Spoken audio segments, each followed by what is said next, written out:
오늘은 주제는 화신에 대한 겁니다. 화신. 우리 몸도 화신이고 경전도 화신이고 자연도 화신이고 꽃이나 새도 화신입니다. 그렇죠? 그래서 오늘 화신을 잘 관리를 해야 된다. 이런 주제로 좀 말씀을 올릴까 합니다. 극락세계 가면은 나무도 설법을 하고 꽃도 설법을 하고 새도 설법을 한다고 하죠. 아미타경에 읽어보면 그렇게 나오지 않아요.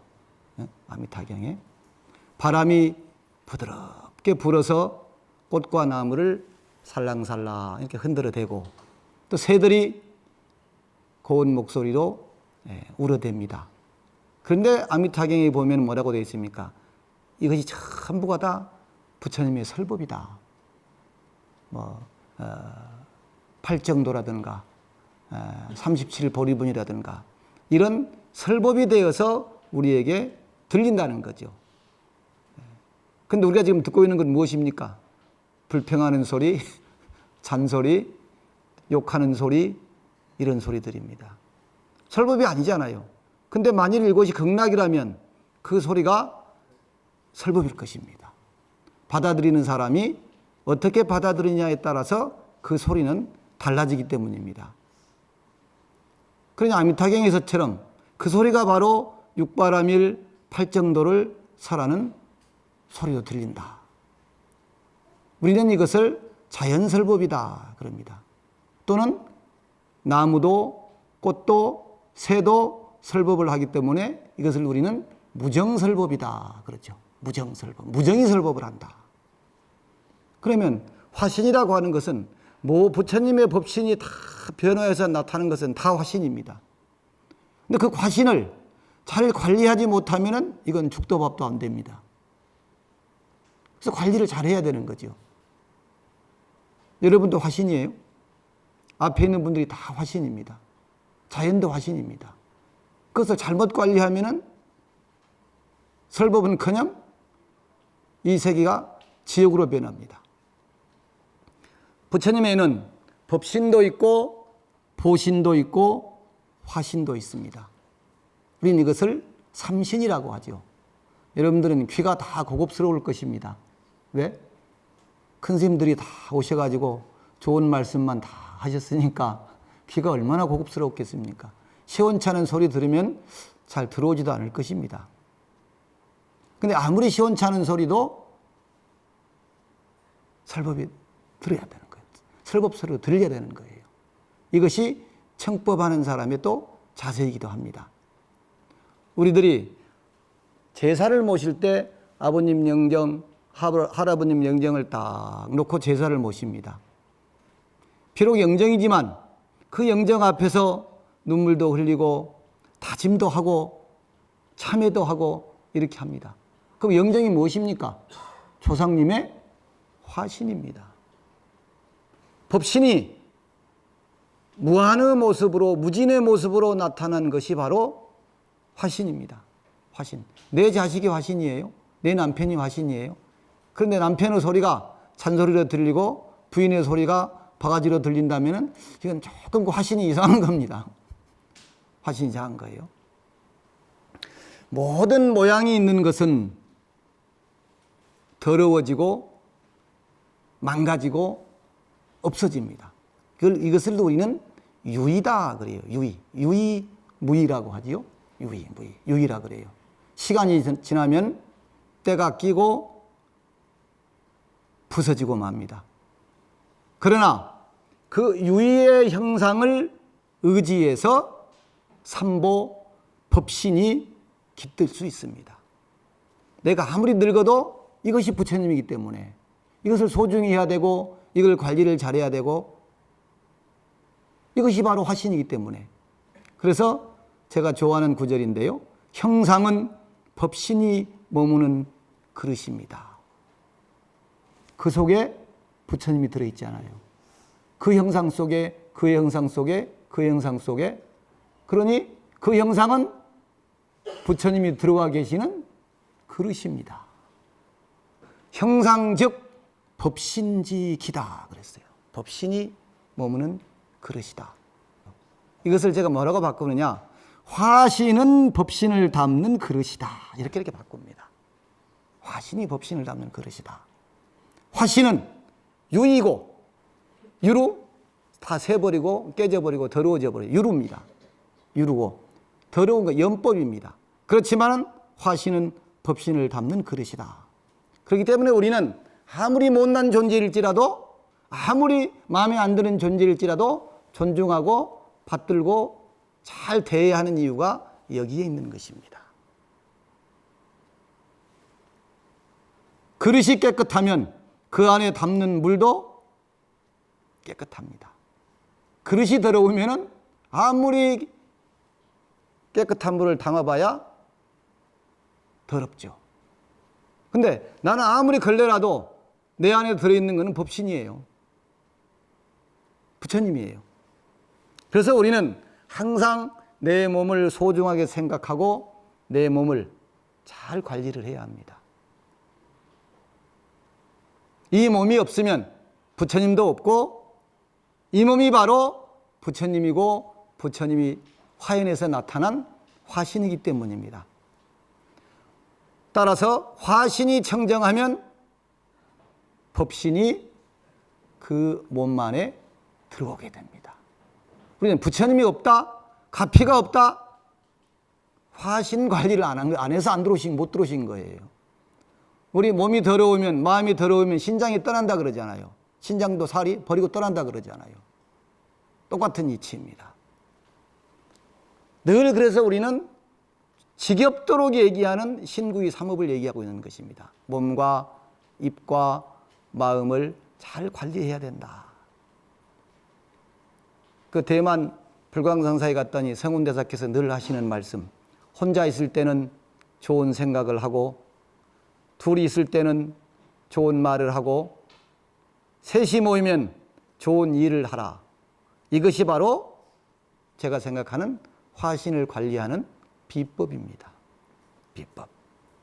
좋은 생각과 좋은 말, 좋은 일, 좋은 인연을 만들어서 나도 행복하고, 우리 집도 행복하고, 우리 이웃도 행복하고, 국가도 행복한 그 행복이 넘치는 세상을 만들어가는 것, 이것이 바로 불자의 책무입니다. 저는 평소에 이런 얘기를 해요.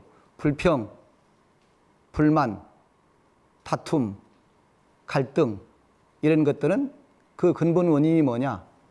나를 먼저 생각하는 데서 온다 하는 거예요. 그게 나가 없으면 절대 그런 얘기가 안 나옵니다. 나가 없다면. 역설적으로 남을 더 생각할 때, 먼저 생각할 때 더 많이 받고 더 행복하다는 그런 얘기를 합니다. 그래서 저는 늘 물어요. 나는 다른 사람을 위해서 어떤 존재인가? 무엇을 하고 있는가? 너 지금 어떻게 살고 있느냐? 세상 모든 사람들은 이익으로 살아가며 이익으로 다툰다. 맞는 것 같습니까? 그러면 세상 사람들만 얘기하면 서운하죠. 그럼 스님들은 뭘로 다툽니까? 뭘로 다투겠어요? 편안함으로 다툽니다. 뭐 안 하려고 그래요. 귀찮다 그래요. 쉬려고 그래요. 제가 여기 안 오려고 하는 것도 어떻게 보면 이건지도 모르겠습니다. 편하려고. 그래서 제가 세속 사람들은 이익으로 다투고 출가자는 편안함으로 다툰다. 제 얘기입니다. 제 얘기. 그래서 우리가 어떻게 살아왔느냐? 불타발타라 각현 스님께서 이런 개성이 있습니다. 불결 양연여 선연하고 고탐명리 일우전 하네. 기지 주세 금은보를 차여 한간 수십 년인가 그랬어요. 우리가 살아오면서 이 화신을 관리하고 내 옆에 있는 화신들을 잘 관리해 드려야 하는데 못하고 좋은 인연과 착한 인연을 맺지도 않으면서 고탐명리 일우전, 명예와 이 편안함을 탐내느라고 하루하루 자기 자신을 스트레스 받으면서 옆에 사람을 스트레스 받게 하면서 달달달달 볶아가면서 살아가고 있구나. 기지주세 금은보화, 일찍이 세상살이를 하면서 이 돈, 금은, 보배를 많이 내가 가지고 삽니다. 근데 왜 금은, 보배를 그 사람이 가지고 살까요? 왜 맡겨놨겠어요? 잘 쓰라고 맡겨놨어요. 잘 관리하라고 맡겨놨어요. 근데 뭐예요? 너한테 수십 년 동안을 맡겼나니도 불구하고 수십 년을 헛되게 보내고 말았구나. 그렇단 말이에요. 우리는 내 몸을 관리하고 마음을 관리하고 인연을 관리하고 삶을 관리하기 위해서는 화신을 관리하라 그랬죠. 몸도 관리하지만 그 몸의 관리가 잘 안 될 때는 부처님 경전을 불자는 늘 독송을 해야 됩니다. 부처님 경전이 부처님의 화신이에요. 부처님이에요. 그래서 부처님 경전을 읽어야 되는데 많이 하시나요? 어때요? 많이 한다 그러세요. 그 소리를 들으면서 저 자신도 신심이 맑아지는 것을 느끼고 부처님 말씀을 읽어야 되겠구나. 이런 그 마음을 갖게 만듭니다. 당나라 때 수화법사라고 하는 분의 법화경 청송가라고 하는 글이 있습니다. 법화경 독송을 찬탄하는 글이에요. 그래서 한문이니까 또 한문 쓰면 또 이상할 거니까 한글로만 하겠습니다. 지극한 마음으로 내가 정성을 다해서 경전을 읽으면 능히 미혹한 사람을 깨어나게 만들고 미친 사람은 마음이 안정되게 만들며 때가 낀 사람은 그 때를 깨끗하게 씻어주고 삿된 사람은 생각을 바르게 가지도록 만들며 범부로 하여금 성인이 되게 하나니 이와 같기에 다만 하늘이나 사람만 공경할 뿐만 아니라 또한 용도 찬탄하고 귀신도 찬탄하며 부처님까지도 찬탄하는구나. 그런데 어찌 깨달음을 등지고 온갖 티끌과 야합한 무리들이 계수하지 아니하고 귀하지 않겠는가. 이렇게 나옵니다. 경전을 읽으면 신장들이 싹 몰려든대요. 그러다가 딴소리 하면은 신장들이 싹 앉았던 자리까지도 쓸어버린대요. 그게 뭐예요? 용이나 여러 호법 선신들이 부처님의 독정 소리를 들으면은 싹 몰려와서 그 소리를 귀 기울여 듣는다는 겁니다. 그 개성이 또 하나 있어요. 그런 개성이. 합장 한번 해보실까요? 요거는 좀 조금 읊어야 되겠습니다. 요거는 야정갱심자 송경아니 의중문에 수마성이로다 수연남실 무인견나니 사유용천 즉이정이로구나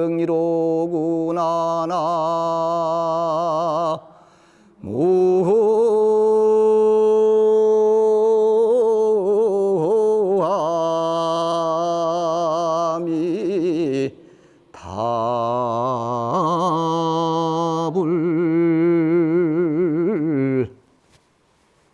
고요한 밤 삼경 깊어 홀로 앉아 경전을 독송하니. 상상을 하세요. 참 고요하고 캄캄한 밤에 촛불을 둬두고 등잔 심지를 둬두고 탁 경전을 독송하니까 의중문의 수마성이로다 그랬어요. 마음 가운데 번뇌는 다 사라지고 수마성, 참 귀신도 달아나는구나. 잠이 오는 게 아니라 또렷또렷해지고 마음도 맑아지고 수마도 달아나더라는 얘기예요. 수마성 그래요. 수연남실 무인견이나 비록 자그마한 방, 어두운 방이라고 해서 보는 이가 없다고 하지 말라. 그 독경하는 소리를 듣는 이가 없다고 하지 말라. 독경하는 그 모습을 보는 이가 없다고 하지 말라. 자유용천 즉 이청이라네.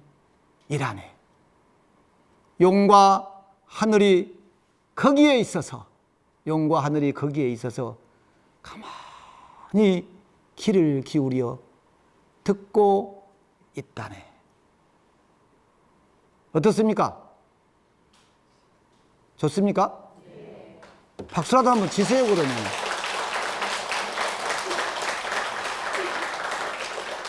진짜 전설따라를 하나를 하겠습니다. 전설따라. 아마 들으셨는지 모르겠어요. 다믹 스님 이야기입니다. 다믹 스님. 제가 옛날에 경전 강의를 할 때 이 얘기를 하면은, 야, 정말 그럴까? 이렇게 그 의문을 하는 사람들이 있어요. 다믹 스님이라고 전생에 꿩이었어요. 꿩. 전생에 꿩이었어요. 근데 이 꿩이 경전 소리를 잘 들은 공덕으로 사람이 돼서 출가를 합니다. 그래가지고 본명이 다믹이에요. 도안 스님의 옛날에 그 한나라 때 도안 스님의 제자가 돼서 법화경의 대가로 소문난 다믹 스님입니다. 이 스님이 전생 이야기예요. 전생 이야기. 그래서 환생해서 수행자가 된 이야기예요. 옛날에 이제 다믹이라고 하는 큰 스님이 있었습니다. 그래서 동진 때 형주 장사사에서 도안법사의 제자로 출가를 해서 큰 스님이 되게 되는데, 전생에 이제 꿩이었어요. 꿩. 그래서 이제 산에서 살고 있는데, 마침 법지라고 하는 스님이 그 산에 들어와서 조그마한 초막을 짓고 초암을 짓고 수행을 하고 삽니다. 근데 평생을 법화경을 독송하는 것을 정진으로 삼고 일과로 삼고 살아갑니다. 그러니까 그 꿩하고 이제 같은 비슷한 공간에서 사는 거예요. 꿩 한 마리가 살면서. 근데 이 법지 스님이 경전을 딱 독송하면 꿩이 어디 있다가도 독경한 소리를 쫙 듣고는 싹 날아옵니다. 그래서 법지 스님 옆에 딱 앉아가지고 독경 소리를 들어요. 이러기를 10년을 듣습니다. 법지 스님이 10년 동안 독경을 하고 사는데, 그 숙공 한 마리가 독경할 때마다 딱 그 독경 소리를 들으려고 법지 스님 옆에 딱 앉아서 다소곳이 앉아서 저도 법화경 독송 소리를 듣는 거예요. 하루는 그 법지 스님이 독경 소리를 듣고 있는 꿩 등을 이렇게 이미 둘이는 친구죠. 10년을 그렇게 살았는데 무슨 뭐 서로 경계하고 뭐 무서워하고 이런 게 없잖아요. 꿩을 이렇게 싹 날개를 이제 등을 이렇게 쓰다듬어 주면서 참 선제라 착하구나.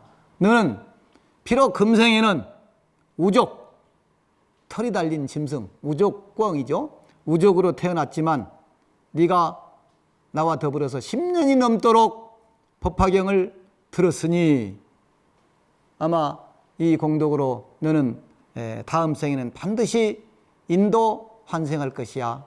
이렇게 숙이 아닌 숙이 이를 이렇게 하신 거예요. 응?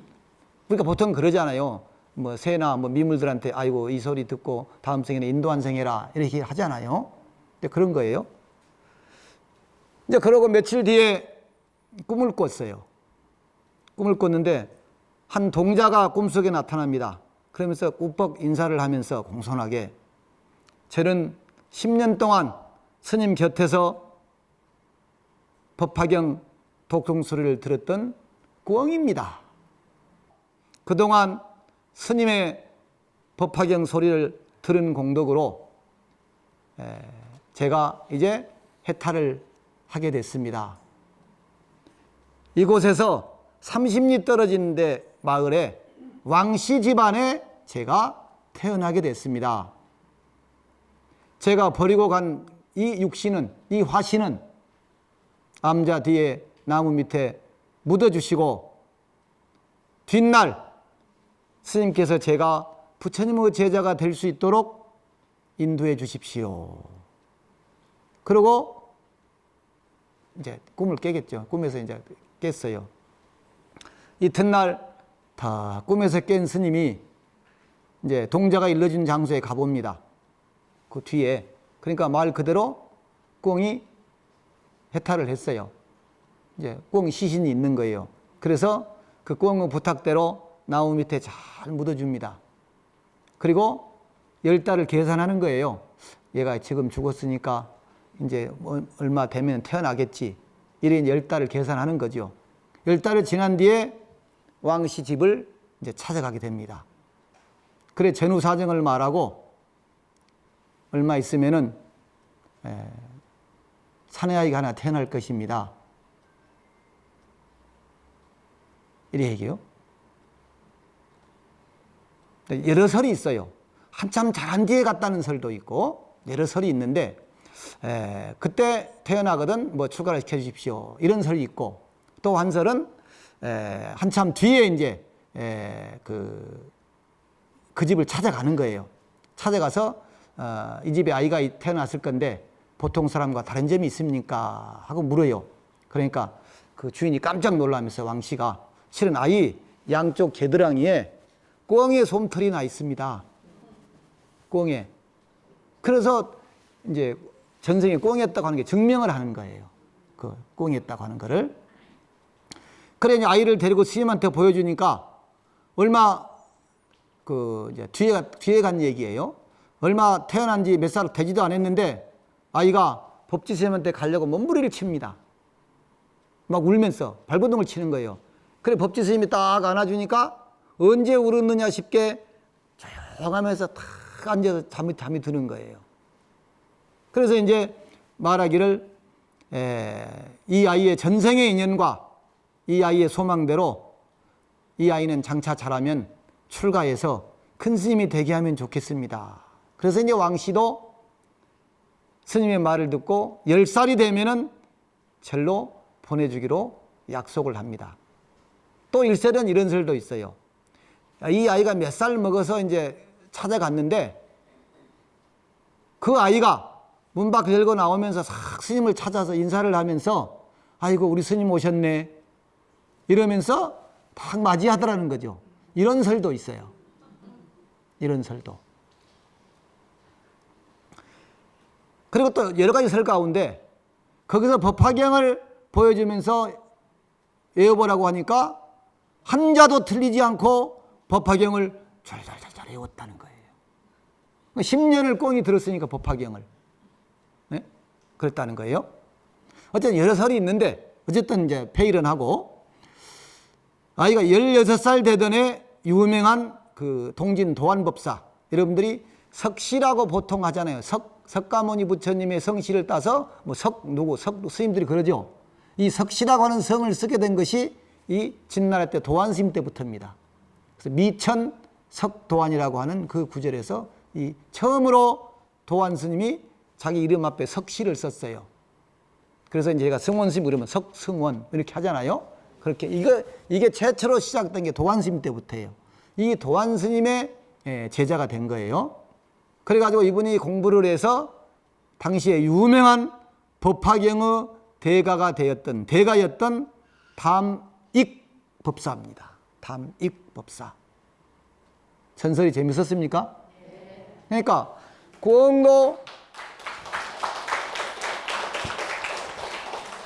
꿩도 이렇게 부처님 경전을 잘 들으면은 꿩의 몸을 벗고 인도 완생을 내서 이렇게 큰 스님이 된다는데 우리가 경전을 너무 안 읽어요. 너무 부처님의 화신을 소홀히 해요. 내 몸 소홀히 하는 건 괜찮은데 부처님 화신마저도 소홀히 해요. 요즘에는 옛날에 비해서 무슨 독송도 안 하고 기도도 덜 하고 요즘엔 또 뭡니까? 요즘엔 예불도 더 잘 안 해. 절에 오면 부처님부터 먼저 착 뵈야 되는데 자기 볼일부터 봐. 절에 오면 부처님부터 먼저 찾아서 싹 예를 드리고 다른 일을 봐야 되는데 그렇지 않은 경우가 많다라는 거예요. 그래서 결국은 세상 만사 모든 일이 한 생각, 한 순간, 한 행동에 달려 있습니다. 자수라고 하는 스님이 우리가 지금 하고 있는 그 행위에 대해서 이런 개성을 하나 남겼어요. 미식 의생탐하고 조식 심기노하네. 남남 기포만하며 수부지 대체로다. 인생 일반간에 탐진치 실구하나니 지자선 사유하야 마기 포처로 할지어다. 자, 보세요. 요즘에 먹는 거 가지고 뭐 걱정한 사람은 많이 없습니다. 근데 그것 때문에 또 모든 것이 다 사단이 벌어지기도 합니다. 좋은 음식은 내 마음속에 탐내는 마음을 일어나게 만들고 미식 의생탐입니다. 조식 심기노, 거친 음식, 맛없는 음식, 시원찮은 음식은 마음속에 불평불만을 만들어내는구나. 아무것도 아닌데. 그러면서 어떻게 살아갑니까?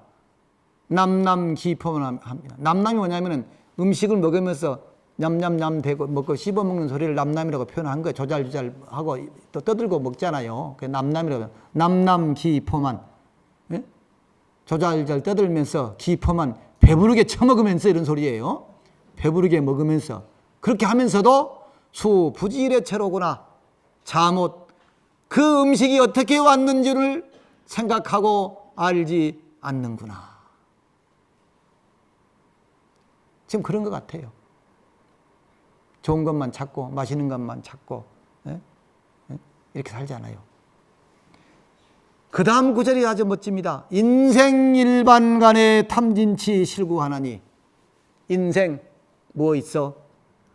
밥 한 번 밥 한 그릇 먹는 순간에 탐진치 실구하나니 탐심 진심 치심이 모두 다 갖춰져 버리나니. 그러니 지자선 사유하야. 지혜 있는 사람들은 잘 생각하고 생각해서 마귀 포철로 할지어다.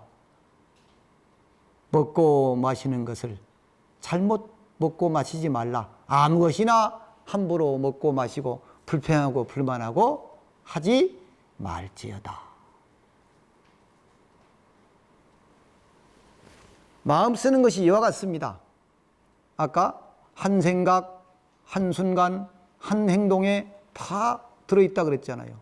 밥 한 그릇 먹는 순간에 탐진치가 다 그냥 갖춰지는 거예요.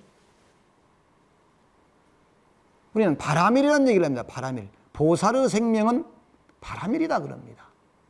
바라밀이 뭡니까? 그 어떤 경우에도 물러서는 마음이 없이, 게으른 마음이 없이, 짜증내거나 불편하거나 피곤해하는 마음이 없이 그 원력을 향해서 모두 함께 영차 나의 삶을 승화시켜 나가는, 바람을 시켜 나가는, 끌고 나가는, 이게 바라밀입니다. 근데 바라밀이야말로 보살의 원력이고 힘입니다. 한 생각을 나누는 것이 보시입니다. 한 생각을 나누는 것이 보시예요. 나누기가 쉽지 않아요. 주어서가 아니고 내 한 마음을 나누면은 보시예요. 한 생각을 지키면 지게예요. 그 한 생각을 지키면 지게예요. 한 생각을 견뎌내면은 인욕이에요. 그 좋은 생각, 한 생각이 끊어지지 않게 계속 이어나가면 정진이에요. 그 한 생각이 순일하면은, 흔들림이 없으면은 선정이에요. 한 생각이 매하지 않으면 지혜예요. 별거 아니죠? 그 한 생각이 다 들어있는 거예요. 한 생각이. 뭐 실천하고 안 하고는 둘째 치고, 이 세상 어디를 가야 우리가 고통이 없는 세상이 있을까요? 근데 이 사바세계에는 어디를 가도 고통이 있습니다. 고통이 있는 세상이 사바세계입니다. 어디를 가도 어디에 살아도 늘 고통은 우리와 함께 할 것입니다. 오직 우리들이 할 수 있는 일은 지혜로운 마음, 자비로운 실천. 요즘에 그 금년의 봉축표가 뭡니까? 마음의 자비를, 세상의 평화를. 그거 돼 있죠? 그래서 나 아닌 다른 사람들과 함께 하는 것입니다. 자비든 평화든 함께 하지 않으면 이루어질 수가 없습니다. 결국 내 옆에 있는 사람의 고통, 이웃의 고통, 슬픔, 이런 것과 함께하는 사람이 부처님의 화신이며 미래의 부처님입니다. 제가 얼마 전에 아미산하고 대족석각을 중국에 순례를 하다가 중경 공항을 통해서 들어왔습니다. 비행기를 기다리는데 우연히 한쪽 구석에 이렇게 광고판이 있어요. 광고판이. 그걸 듣고 제가 충격을 싹 받았습니다. 뭐라고 쓰여 있느냐? 딱 네 자예요. 허위이시입니다. 따라 해볼까요? 허위이시. 글이 너무 좋아서 제가 제 핸드폰에 들어있습니다. 지금도. 자리를 내려놓고 모시겠다는 겁니다. 빌허자에다가 자리 위자, 서이자에다가 모실 시자입니다. 회사의 방침이에요. 내 권한, 내 직책, 내 자리 다 벗어던지고 우리 회사에 찾아오는 고객들을 최고로 모시겠습니다. 이런 소리 아니겠습니까? 허위이시. 허위이시. 일반 회사에서 근무하는 사람들도 저런 마음가짐으로 하는데, 근데 우리는 참 어떤 마음으로 내가 죽는 것을 해야 하는지 충격이더라. 네? 그러면서 그 글을 보는 순간 성가귀감의 서산대책에서 하는 구절이 또 탁 떠올랐습니다. 오늘 또 한마디를 해야 되겠네요. 그래서 우나적이니 어떤 도둑놈들이 가아의복하야 내 옷을 훔쳐입고 폐판열애하야 부처님을 팔아먹으면서 조종종업하는가 가지가지 업을 짓고 있는가. 제가 어려서 이 가사를 옛날에는 전부 바늘로 이렇게 지었잖아요. 지금 미싱으로 한 게 아니고 바늘로 한 땀 한 땀 떴습니다. 노스님은 뭐라 그러시느냐? 바늘 한 땀의 가사 바늘 한 땀의 무게가 300근이니라. 이 몇 땀을 떠야만이 가사가 하나가 이루어지겠어요, 이게 지금. 이게 지금 제가 추하고 있는 게 21조예요. 21조 가사가 몇 땀을 떠야만이 가사가 한 수가 만들어지겠어요. 근데 가사 한 땀이 무게가 300근이다. 그 무게가 뭐예요? 빚의 무게예요. 갚아야 할 빚의 무게가 300근이라는 얘기예요. 가사 한 땀이. 그래서 그렇게 살아가지 못하면은 이게 다 빚이고 도둑놈이고 이렇게 되겠구나. 도둑이밖에 될 게 없겠구나. 이런 생각을 했습니다. 결국은 화신을 잘 섬기고 모시기 위해서는 하심하고 인욕할 수밖에 없습니다. 하심하고. 그래 어느 제자가 스님에게 스님 수행이 무엇입니까? 수행 별거 아니야. 그냥 낮추고 참으면 돼. 그게 수행이지 딴 게 수행인가? 이러셨대요. 근데 저는 삶 자체가 수행이라고 생각을 합니다. 삶 자체가. 이 삶을 떠나서 수행이 따로 있을 수 없다는 거예요. 제가 아까 주제를 화신을 잘 관리해야 하면서 이런저런 전설도 하고 제 얘기도 하고 뭐 이런저런 얘기를 했습니다. 근데 즉 수행은 관리입니다. 어떻게 관리할 것인가, 무엇을 관리할 것인가 이거죠. 근데 모든 것은 한 생각, 한 행동이죠. 생각하는 데서, 행동하는 데서 이루어집니다. 그렇기 때문에 항상 몸과 마음의 관리를, 이 행동의 관리를 잘 하는 것, 이것이 바로 부처님 오신 날이 얼마 안 남은 이 시점에 과연 부처님이 어떻게 오셨으며 어떻게 사셨으며 무엇을 하셨는가, 이걸 저희들이 생각해 본다면 불자로서 또 스님으로서 어떻게 이 화신을 내 주변의 모든 화신 부처님들을 잘 섬기고 행복하게 만들 것인가, 이런 무거운 숙제를 오늘 드립니다. 무거웠습니까? 무겁습니까? 어쨌든 참 한 2년여 만에 이렇게 또 와서 여러분들 뵈니까, 그때 뵌 분들도 있고 이 보살님 같은 분은 몇 번 뵌 것 같은데 변함없이 나와주셔서 고맙습니다. 이렇게 그래도 변함없이 나와주셔서 어쨌든 관리 잘 하셔서 여러분들이 주변이 부처님의 화신이 많은 그런 행복한 화장 세계가 이루어질 수 있기를 축원을 드리면서 오늘 법회는 마치겠습니다.